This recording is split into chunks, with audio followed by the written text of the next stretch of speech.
Hi, I'm Chris from Discover English with another 1-minute pronunciation tutorial. Today we're going to be talking about the sounds j as in jump and y as in yellow. This is especially for people whose first language is Spanish. J as in judge is the sound which is similar to ch as in church. It's a short sound made by pressing your tongue to the ridge behind your front teeth.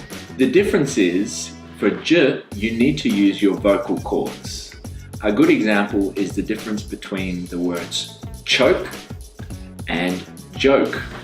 Y as in yellow is a bit of a funny sound because it's halfway between a consonant and a vowel. You don't block the airflow, but there's only a very small space between your tongue and the roof of your mouth. You can also find this sound in many other English words, such as argue or popular, and beautiful. Let's compare these two sounds in some common words. So for example, we have gel against yell, juice and use, jet and yet, jewellery and yellow, plagiarize and player eyes. That's it for today. We hope you enjoyed this quick video.